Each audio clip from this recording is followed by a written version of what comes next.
ನಮಸ್ಕಾರ ಸ್ನೇಹಿತರೆ, welcome to spiritual alchemy 7 Kannada.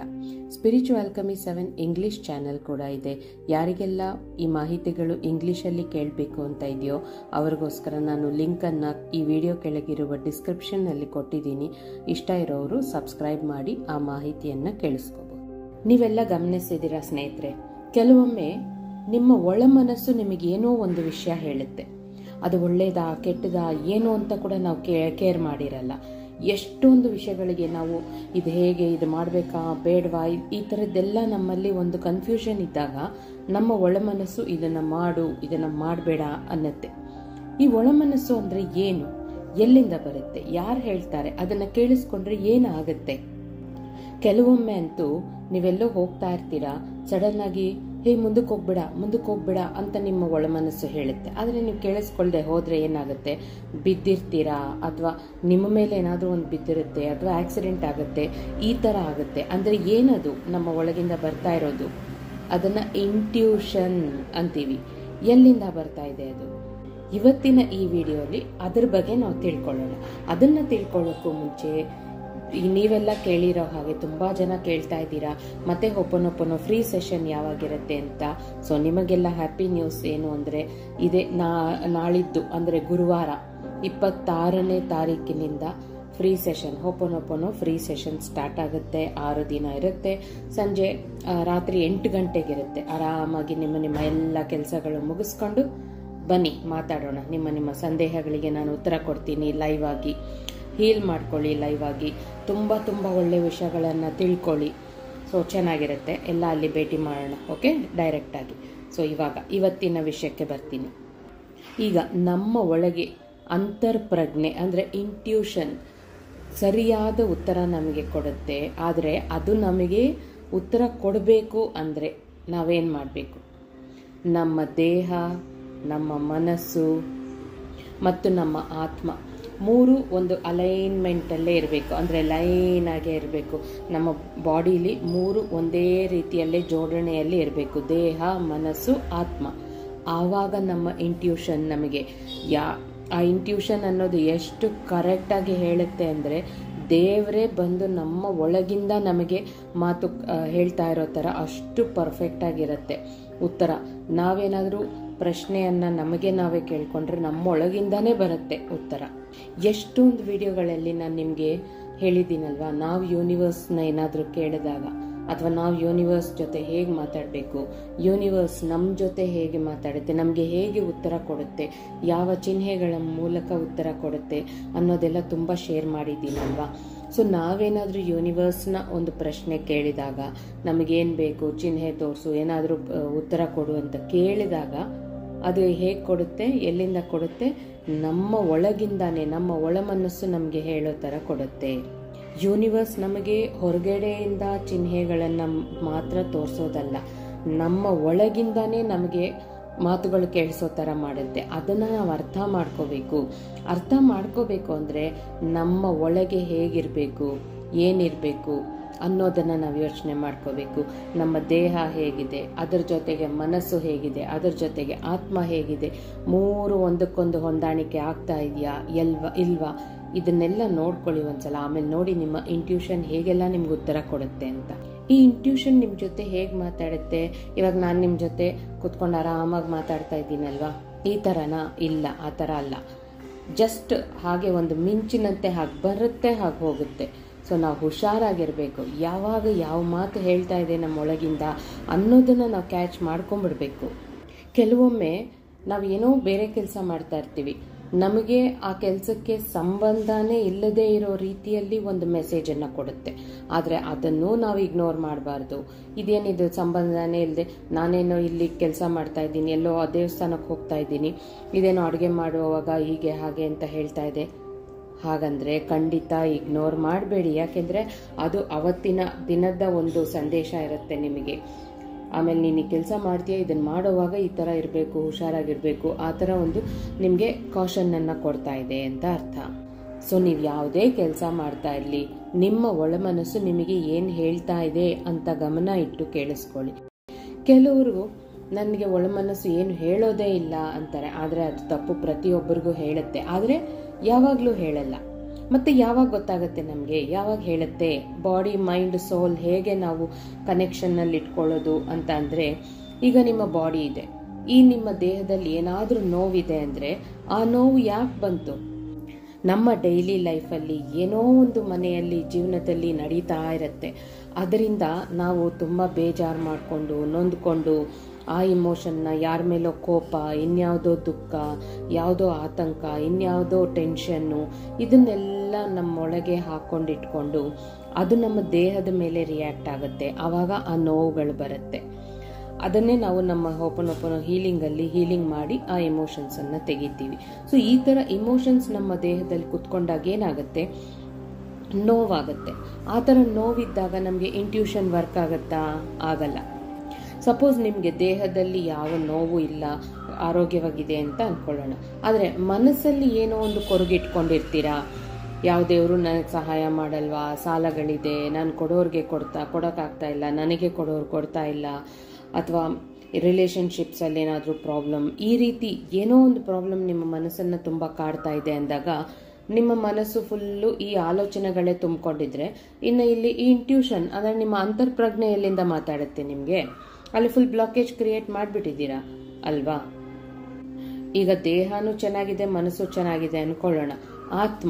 ಆತ್ಮದಿಂದ ಹೇಗೆ ನಾವು ಅಂತರಾತ್ಮನ, ನಮ್ಮ ಅಂತರ್ಪ್ರಜ್ಞೆನ ಸ್ವೀಕರಿಸೋದು ಅಂದರೆ, ಯೂನಿವರ್ಸ್ ಮೇಲೆ ನೀವು ನಂಬಿಕೆ ಇಟ್ಟಿದ್ದೀರಾ?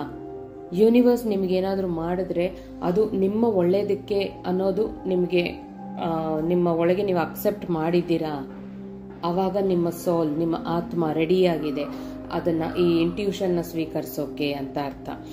ಈ ರೀತಿ ನೀವು ನಿಮ್ಮ ದೇಹವನ್ನು, ನಿಮ್ಮ ಆತ್ಮವನ್ನು, ನಿಮ್ಮ ಮನಸ್ಸನ್ನು ಜೋಡಣೆಯಲ್ಲಿ, ಹೊಂದಾಣಿಕೆಯಲ್ಲಿ ಇಟ್ಕೊಂಡಾಗ, ಮೂರು ಅಲೈನ್ಮೆಂಟಲ್ಲಿದ್ದಾಗ ಇಂಟ್ಯೂಷನ್ ಎಷ್ಟು ಅದ್ಭುತವಾಗಿ ಕೆಲಸ ಮಾಡುತ್ತೆ ಅಂತ ಅಂದರೆ, ನೀವೇನು ಮಾಡಬೇಕು ನೆಕ್ಸ್ಟು ಅದೇ ಹೇಳುತ್ತೆ. ನೀವೆಲ್ಲೋ ಹೋಗ್ತಾ ಇರ್ತೀರಾ, ಇಲ್ಲಿ ಹೋಗಬೇಡ, ಈ ಟೈಮಿಗೆ ಹೋಗು, ಅಲ್ಲಿ ಹೋದರೆ ಇವಾಗ ಈ ಥರ ಆಗುತ್ತೆ ಅಂತ ಪ್ರೆಡಿಕ್ಷನ್ ಮುಂಚೆನೇ ಹೇಳಿಬಿಡುತ್ತೆ. ಆ್ಯಂಡ್ ಅದು ಹೇಳೋದು ಅಷ್ಟು ಪರ್ಫೆಕ್ಟಾಗಿರುತ್ತೆ. ಯಾರೋ ನಮ್ಮ ದೇವರೇ ಬಂದು ನಮ್ಗೆ ಈ ಥರ ಅಂತ ಹೇಳಿದ್ರೆ ಹಾಗೆ ಆಗುತ್ತೆ, ಆ ಥರ ಇರುತ್ತೆ ಅದು. ಯಾಕೆಂದರೆ ನಮ್ಮ ಒಳಗಿರೋ ಆ ಇಂಟ್ಯೂಷನ್ ಅಂದರೆ ಏನು? ಅದೇ ದೇವರು, ಅದೇ ಯೂನಿವರ್ಸ್. ಪ್ರತಿಯೊಬ್ಬ ಮನುಷ್ಯನಲ್ಲೂ ಯೂನಿವರ್ಸ್ ಇರುತ್ತೆ, ಪ್ರತಿಯೊಬ್ಬ ಮನುಷ್ಯನಲ್ಲೂ ದೇವರು ಇರ್ತಾರೆ. ಆ ದೇವರೇ ನಮಗೆ ಆ ನಮ್ಮ ಒಳ ಮನಸ್ಸಿನಿಂದ ಹೇಳೋದು. ಸೊ ಈ ಒಳ ಮನಸ್ಸು ನಮಗೆ ಕೆಲಸ ಮಾಡಬೇಕು ಅಂದರೆ ನಾವೇನು ಮಾಡಬೇಕು? ನಮ್ಮ ಆಲೋಚನೆಗಳು ಹೇಗಿರಬೇಕು, ನಮ್ಮ ದೇಹ ಹೇಗಿರಬೇಕು, ನಮ್ಮ ಮನಸ್ಸು ಹೇಗಿರಬೇಕು, ಇದು ಇಂಪಾರ್ಟೆಂಟ್. ನಾನು ಕಳೆದ ವಿಡಿಯೋಲಿ ಹೇಳಿದಾಗೆ, ಜೀವನ ಅಂದ್ರೇ ನಮಗೆ ಬರೀ ನೋವುಗಳು, ಕಷ್ಟಗಳು. ಇವಾಗ ಒಂದಿದೆಯಾ, ಅದನ್ನು ಪರಿಹಾರ ಮಾಡ್ಕೊಂಡ್ವಾ ಮತ್ತೊಂದು ಬರುತ್ತೆ, ಅದನ್ನು ಪರಿಹಾರ ಮಾಡ್ಕೊಂಡ್ವಾ ಮತ್ತೊಂದು ಬರುತ್ತೆ. ನಾನು ಯಾವಾಗಲೂ ಹೇಳುತ್ತರ, ಮನುಷ್ಯನ ದೇಹ ಅಂದ್ರೇ ಒಂದು ಬಂಡೆ ಕಲ್ಲು ಇದ್ದ ಹಾಗೆ. ದೇವರು ನಮ್ಮನ್ನ ಒಂದು ಸುಂದರವಾದ ಶಿಲೆ ಮಾಡಬೇಕು ಅಂತ ಅನ್ಕೋತಾರೆ. ಈಗ ಒಂದು ಬಂಡೆಕಲ್ಲು ಸುಂದರವಾದ ಶಿಲೆ ಆಗಬೇಕು ಅಂದರೆ ಆ ಶಿಲ್ಪಿ ಏನು ಮಾಡ್ತಾರೆ? ಸುತ್ತಿಗೆ ತಗೊಂಡು ಉಳಿ ಏಟು ಕೊಡ್ತಾರೆ. ಅದನ್ನು ಹೊಡೆದು ತಾನೇ ಅದನ್ನು ಸುಂದರವಾದ ಶಿಲೆ ಮಾಡೋದು. ಎಕ್ಸಾಕ್ಟ್ಲಿ ಅದೇ ಥರ ನಮಗೂ ಅಷ್ಟೇ, ಕಷ್ಟಗಳ ಮೇಲೆ ಕಷ್ಟ, ಕಷ್ಟದ ಮೇಲೆ ಕಷ್ಟ ಕೊಟ್ಟು ನಮ್ಮ ಕರ್ಮಗಳಿಂದ ನಮ್ಮನ್ನು ವಿಮುಕ್ತರನ್ನಾಗಿ ಮಾಡಿ ನಾವು ಶೈನ್ ಆಗೋ ರೀತಿ ನಮ್ಮನ್ನು ಒಂದು ಒಳ್ಳೆ ದಾರಿಯಲ್ಲಿ, ಆಧ್ಯಾತ್ಮಿಕವಾದ ದಾರಿಯಲ್ಲಿ ನಡೆಸ್ತಾರೆ ದೇವರು. ಅದಕ್ಕೆ ಈ ಕಷ್ಟಗಳೆಲ್ಲ ಬರ್ತಾ ಇರೋದು. ಕಷ್ಟಗಳು ಬರ್ತಾ ಇದೆ ಅಂದ್ರೇ ನಮ್ಮ ಪಾಪ ಕರ್ಮಗಳೆಲ್ಲ ಕಳೀತಾ ಇದೆ ಅಂತ ಅರ್ಥ. ಅದಕ್ಕೆ ನಾವು ಸಂತೋಷ ಪಡಬೇಕು. ಸೊ ಬರ್ತಾ ಇರೋ ಕಷ್ಟಕ್ಕೂ ನಾವು ಕೃತಜ್ಞತೆಗಳನ್ನು ಹೇಳಿಕೊಂಡು, ನನ್ನಲ್ಲಿ ಏನೋ ಒಂದು ನನಗೆ ಗೊತ್ತಿಲ್ಲದೆ ಇರುವಂತಹ ಟ್ಯಾಲೆಂಟ್ ಇದೆ, ಆ ಟ್ಯಾಲೆಂಟನ್ನು ಉಪಯೋಗಿಸ್ಕೊಂಡು ನಾನು ಈ ಕಷ್ಟದಿಂದ ಆರಾಮಾಗಿ ಹೊರಗೆ ಬರ್ಬೋದು, ಅದಕ್ಕೆ ನನಗೆ ಯೂನಿವರ್ಸ್ ಈ ರೀತಿ ಕಷ್ಟ ಕೊಟ್ಟಿದೆ ಅಂತ ಅಂದ್ಕೊಂಡು ಅದನ್ನು ಪಾಸಿಟಿವ್ ಆಗಿ ತಗೊಂಬಿಡಿ. ಆವಾಗ ನೋಡಿ, ನಿಮ್ಮ ದೇಹದಲ್ಲಿ ಯಾವ ಇಮೋಷನ್ ಬಂದು ಕೂತ್ಕೊಳ್ಳಲ್ಲ, ನಿಮ್ಮ ಮನಸ್ಸಿನಲ್ಲಿ ಯಾವ ಕೊರಗು ಇರೋದಿಲ್ಲ. ಆಗ ನಿಮ್ಮ ಆತ್ಮ ಕೂಡ ಸ್ವೀಕರಿಸೋಕೆ ರೆಡಿ ಇರುತ್ತೆ. ಆವಾಗ ನಿಮ್ಮ ಇಂಟ್ಯೂಷನ್ ವರ್ಕ್ ಆಗುತ್ತೆ. ನೀವೇನು ಮಾಡಬೇಕು ಅನ್ನೋದು ನಿಮ್ಮ ಇಂಟ್ಯೂಷನ್, ನಿಮ್ಮ ಅಂತರ್ಪ್ರಜ್ಞೆ, ನಿಮ್ಮ ಒಳ ಮನಸ್ಸೇ ಹೇಳುತ್ತೆ ನಿಮಗೆ. ಅದು ಬಿಟ್ಟು ನೀವು ಮನಸ್ಸಲ್ಲಿ, ದೇಹದಲ್ಲಿ, ನಿಮ್ಮ ಆತ್ಮದಲ್ಲಿ ಎಲ್ಲ ಈ ಥರದ್ದು ಪ್ರಾಬ್ಲಮ್ಸನ್ನೇ ಹಾಕಿ ಇಟ್ಕೊಂಡಿದ್ರೆ ಖಂಡಿತ ವರ್ಕ್ ಆಗಲ್ಲ. ಯಾಕಂದರೆ ಫುಲ್ ಬ್ಲಾಕೇಜಸ್ ಕ್ರಿಯೇಟ್ ಮಾಡಿ ಇಟ್ಕೊಂಡಿರ್ತೀರ ನೀವು. ಕಷ್ಟ ಬಂದಾಗ ಅದನ್ನು ಹಗುರವಾಗಿ ತಗೊಂಬಿಡೋಣ. ಕಷ್ಟ ಬಂದಾಗ ಕಷ್ಟ ಆಗುತ್ತೆ, ಈ ಥರ ನಾವಿರೋದು. ಆದರೂ ನಮಗೆ ಪರಿಹಾರ ಬೇಕು ತಾನೇ. ಅದಕ್ಕೆ ಸೊ ಕಷ್ಟ ಬಂದಾಗ ಅದನ್ನು ನಾವು ಎಸ್ ಈ ಕಷ್ಟ ಬಂತಾ, ಈಗ ಟೈಮ್ ಟು ಸೆಲೆಬ್ರೇಟ್ ಅಂತ ಅನ್ಕೊಂಬಿಡಿ. ಅದನ್ನ ಫೈನ್, ಈಗ ನನಗೊಂದು ಕಷ್ಟ ಬಂದಿದೆ, ಯಾಕೆ ನನ್ನ ಪಾಪ ಕರ್ಮಗಳನ್ನು ಕಡಿಮೆ ಮಾಡ್ತಾ ಇದ್ದಾರೆ ದೇವರು, ಸೊ ಅದಕ್ಕೆ ಈ ಕಷ್ಟ ಬಂದಿದೆ, ಸೊ ನಾನು ಇದನ್ನು ಸೆಲೆಬ್ರೇಟ್ ಮಾಡ್ಕೋತೀನಿ ಅಂತ ಹೇಳಿಬಿಟ್ಟು ನಿಮ್ಗೆ ಏನು ಇಷ್ಟ ಅದು, ಜಸ್ಟ್ ಒಂದು ಐಸ್ ಕ್ರೀಮ್ ಇಷ್ಟನಾ ತಗೊಳ್ತೀನಿ, ನಿಮಗೆ ನೀವೇ ಟ್ರೀಟ್ ಕೊಡ್ತಾ ಇದ್ದೀರಾ, ನಿಮ್ಮಲ್ಲಿ ನೀವೇ ಸೆಲೆಬ್ರೇಟ್ ಮಾಡ್ಕೊಳ್ತಾ ಇದ್ದೀರಾ. ಒಂದು ಒಳ್ಳೇದಾಯ್ತಾ ಸೆಲೆಬ್ರೇಟ್ ಮಾಡ್ಕೊಳ್ಳಿ. ಏನೋ ಒಂದು ವಿನಾಕಾರಣ ಕೊಡಿ, ಏನೂ ನಡೀತಾ ಇಲ್ವಾ, ಸುಮ್ಮನೆ ಕೂತ್ಕೊಂಡು ಬೋರ್ ಆಗಿದೆ, ಸೆಲೆಬ್ರೇಟ್. ಈ ರೀತಿ ಪ್ರತಿ ಒಂದಕ್ಕೂ ನಾವು ಸೆಲೆಬ್ರೇಟ್ ಅಂತ ನಮಗೆ ನಾವೇ ಮನೆಯಲ್ಲೇ ಇದ್ದೀವಾ, ಏನು ಇಷ್ಟ ಅದನ್ನ ಮಾಡ್ಕೊಂಡು ತಿನ್ನಿ, ಅಥವಾ ಏನು ಮಾಡಿದ್ರೆ ಇಷ್ಟ ಅದನ್ನೇ ಮಾಡಿ. ನಿಮ್ಮ ಹಾಬಿ ಏನಾದರೂ ಇದ್ರೆ ಅದನ್ನ ಮಾಡುತ್ತೀರಾ, ಇದೇ ಸೆಲೆಬ್ರೇಷನ್. ನಮ್ಮದೇ ಆದ ರೀತಿಯಲ್ಲೇ ಒಂದು ಸೆಲೆಬ್ರೇಷನ್ ಆಗಲಿ. ಆವಾಗ ಆ ಮನಸ್ಸಿಗೆ ಎಷ್ಟು ಖುಷಿ ಆಗುತ್ತೆ, ಎಷ್ಟು ಒಂಥರ ಆಕ್ಟಿವ್ ಆಗಿಬಿಡುತ್ತೆ. ಪ್ರತಿ ಒಂದು ಕೆಲಸಕ್ಕೂ ಮಕ್ಕಳು ಗಲಾಟೆ ಮಾಡ್ತಾ ಇದ್ದಾರಾ, ತುಂಬ ಇರಿಟೇಟ್ ಆಗ್ತಾ ಇದೆಯಾ, ಕೋಪ ಬರ್ತಾ ಇದೆಯಾ, ವಾವ್, ನನ್ನ ಮಕ್ಕಳು ನನ್ನಲ್ಲಿರೋ ತಾಳ್ಮೆನ ಪರೀಕ್ಷೆ ಮಾಡ್ತಾ ಇದ್ದಾರೆ, ಅಂದರೆ ನನ್ನಲ್ಲಿರೋ ತಾಳ್ಮೆನ ನಾನು ಹೈಲೈಟ್ ಮಾಡ್ಕೋಬೇಕು ಅಂತ ಯೂನಿವರ್ಸ್ ನನಗೆ ಹೇಳ್ತಾ ಇದೆ. Yes, time to celebrate. ನನ್ನ ಮಕ್ಕಳಿಂದ ನಾನಿವತ್ತೊಂದು ಪಾಠ ಕಲಿತೆ. ಈ ರೀತಿ ನಾವು ಎಲ್ಲದನ್ನ ಪಾಸಿಟಿವ್ ಆಗಿ ತಗೊಂಡ್ಬಿಟ್ಟು ಸೆಲೆಬ್ರೇಟ್ ಮಾಡ್ಕೊಳ್ಳೋಕೆ ಶುರು ಮಾಡಿಬಿಟ್ರೆ ಅವಾಗ ಏನಾಗುತ್ತೆ, ನಮ್ಮ ದೇಹದಲ್ಲಿ ಯಾವ ಎಮೋಷನ್ಸ್ ಕೂತ್ಕೊಳ್ಳಲ್ಲ, ಮನಸ್ಸು ಹಗುರವಾಗಿರುತ್ತೆ. ಅವಾಗ ನಮ್ಮ ಇಂಟ್ಯೂಷನ್ ವರ್ಕ್ ಆಗುತ್ತೆ ಅಲ್ವಾ. ಅರ್ಥ ಆಯ್ತಲ್ವಾ ನಿಮಗೆ ನಾನೇನು ಹೇಳಕ್ಕೆ ಟ್ರೈ ಮಾಡ್ತಾ ಇದ್ದೀನಿ ಅಂತ. ಸೊ ಈ ರೀತಿ ನೀವು ನಿಮ್ಮ ದೇಹವನ್ನು, ನಿಮ್ಮ ಮನಸ್ಸನ್ನು, ನಿಮ್ಮ ಆತ್ಮವನ್ನು ಅಲೈನ್ಮೆಂಟಲ್ಲಿ ಇಟ್ಕೊಳ್ಳಿ, ಜೋಡಣೆಯಲ್ಲೇ ಇಟ್ಕೊಳ್ಳಿ. ಎಲ್ಲ ಆ ರೀತಿ ಜೋಡಣೆಯಲ್ಲಿದ್ದಾಗ ನಿಮ್ಮ ಇಂಟ್ಯೂಷನ್ನೇ ನಿಮ್ಮನ್ನು ಲೈಫಲ್ಲಿ ಮುಂದಕ್ಕೆ ಕರ್ಕೊಂಡು ಹೋಗುತ್ತೆ. ನಿಮ್ಮ ಲೈಫ್ ಬಗ್ಗೆ ಬೇರೆಯವ್ರನ್ನ ಕೇಳೋ ಅವಶ್ಯಕತೆನೇ ಇರಲ್ಲ. ಇದು ಮಾಡಿದ್ರೆ ಒಳ್ಳೇದಾ, ಅದು ಮಾಡಿದ್ರೆ ಒಳ್ಳೇದಾ ಅಂತ ಕೇಳೋ ಅವಶ್ಯಕತೆ ಇರಲ್ಲ, ನಿಮ್ಮಲ್ಲೇ ಇರುತ್ತೆ ಉತ್ತರ. ನಾನು ಯಾವಾಗಲೂ ಹೇಳ್ತಾ ಇರ್ತೀನಲ್ಲ, ಹೊರಗೆ ಏನೂ ಇಲ್ಲ, ಎಲ್ಲ ನಮ್ಮ ಒಳಗೇ ಇದೆ. ಏನಿದೆ ನಮ್ಮ ಒಳಗೆ? ನಮ್ಮ ಒಳಗೇ ಒಂದು ದೇವರಿದೆ, ನಮ್ಮ ಒಳಗೆ ಒಂದು ಯೂನಿವರ್ಸ್ ಇದೆ. ಅದೇ ನಮಗೆ ದಾರಿ ತೋರಿಸುತ್ತೆ, ಜೀವನದ ದಾರಿ, ಯಾವಾಗ ಯಾವ ರೀತಿ ಹೇಗೆ ನಾವು ಮುಂದುವರಿಬೇಕು ಅಂತ. ಆದರೆ ಅದಕ್ಕೆ ನಾವೇನು ಮಾಡಬೇಕು ಅನ್ನೋದೇ ಇಲ್ಲಿ ಮುಖ್ಯ. ಸೊ ಇದನ್ನೆಲ್ಲ ತಿಳ್ಕೊಂಡು ನಿಮ್ಮ ಇಂಟ್ಯೂಷನ್ ಯಾವಾಗ ಬರುತ್ತೆ, ಒಂದು ಫ್ಲ್ಯಾಶ್ ಥರ ಹಾಗೆ ಬಂದು ಹೀಗೆ ಹೋಗುತ್ತೆ. ಅದೇನು ಕುತ್ಕೊಂಡು ಆರಾಮಾಗಿ ಕಾಫಿ ಟೀ ಕುತ್ಕೊಂಡು ಮಾತಾಡಲ್ಲ, ಜಸ್ಟ್ ಒಂದು ಮಿಂಚು ಥರ ಹಂಗೆ ಬಂದು ಹಿಂಗೆ ಹೋಗುತ್ತೆ. ಸೊ ನಾವು ಹುಷಾರಾಗಿದ್ದು ಅದನ್ನು ಗಮನಿಸಿ ಅದನ್ನು ಕ್ಯಾಚ್ ಮಾಡ್ಕೋಬೇಕು. ಸೊ ನೀವೆಲ್ಲರೂ ನಾನು ಹೇಳ್ದಂಗೆ ನಿಮ್ಮ ದೇಹವನ್ನು, ನಿಮ್ಮ ಮನಸ್ಸನ್ನು, ನಿಮ್ಮ ಆತ್ಮವನ್ನು ಹೊಂದಾಣಿಕೆಯಲ್ಲಿಟ್ಕೊಂಡು ಈ ಇಂಟ್ಯೂಷನ್ ಏನು ಹೇಳುತ್ತೆ ಅದನ್ನು ಗಮನಿಸಿ ಅದರ ಪ್ರಕಾರ ನಡ್ಕೊಳ್ಳಿ. ಆಗ ನಿಮ್ಮ ಜೀವನ ಹೇಗಿರುತ್ತೆ? ಆನಂದವಾಗಿ, ಆರೋಗ್ಯವಾಗಿ, ಅಷ್ಟೈಶ್ವರ್ಯಗಳಿಂದ ತುಂಬಿಕೊಂಡಿರುತ್ತೆ ಅಂತ ಹೇಳ್ತಾ ಇಲ್ಲಿಗೆ ನನ್ನ ಮಾತುಗಳನ್ನು ಮುಗಿಸ್ತಾ ಇದ್ದೀನಿ ಸ್ನೇಹಿತರೆ. ಮತ್ತೆ ಮುಂದಿನ ವಿಡಿಯೋಲಿ ಅದ್ಭುತವಾದ ಮಾಹಿತಿಯೊಂದಿಗೆ ಬರ್ತೀನಿ. ನಾನು ನಿಮ್ಮ ತ್ರಿವೇಣಿ ಲೈಫ್ ಕೋಚ್. ಇಷ್ಟೊತ್ತು ನನ್ನ ಮಾತುಗಳನ್ನು ಕೇಳಿದ ಪ್ರತಿಯೊಬ್ಬರಿಗೂ ನನ್ನ ತುಂಬ ಹೃದಯದ ಧನ್ಯವಾದಗಳು ಸ್ನೇಹಿತರೆ.